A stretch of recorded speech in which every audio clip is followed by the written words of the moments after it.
有朋友问，我们常见的避雷器在横单上是如何接线的？与我们的大地又是如何连接的呢？10千伏电压等级的避雷器主要安装在10千伏电力线路下引线、接待电缆、变压器、柱上开关等电力设备的时候，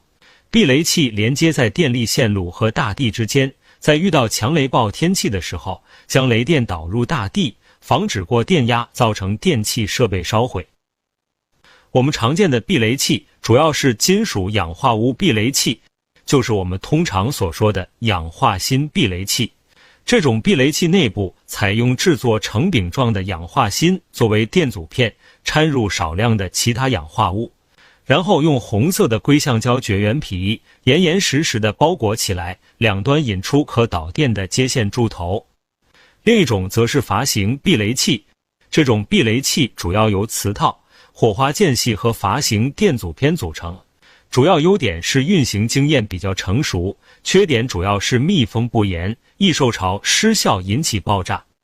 下面我们着重来讲解氧化锌避雷器的安装细节。我们先来看现场实物，这是一处变压器台架上面的避雷器，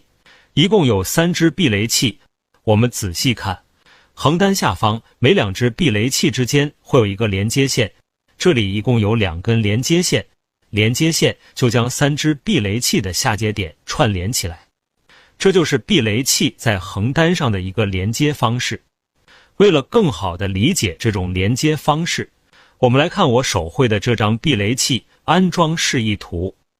在这张图中，3根10千伏的电源线通过引线分别接到避雷器的上接点上，3只避雷器安装在铁横单上。我们仔细看，这个位置就是避雷器的2根连接线，将3只避雷器串了起来，然后再在右边这只避雷器的下接点往下引线，与下方的接地扁铁相连，接地扁铁再继续往下，与露出地面上的接地极进行2次连接。我们再看一下实物，最右边的这只避雷器，下节点往右引了1根线，然后固定在横单上，在横单的背面又会往下引线，就是白色的管子里面套着的那根线。引下的黑色线最终会接入我们现在看到的这个接地扁铁最上面的这一个孔上，接地扁铁会继续往下引，一直到达距离地表大约1-20公分的地方，然后与露出地面的接地极相连接，实现避雷器接地。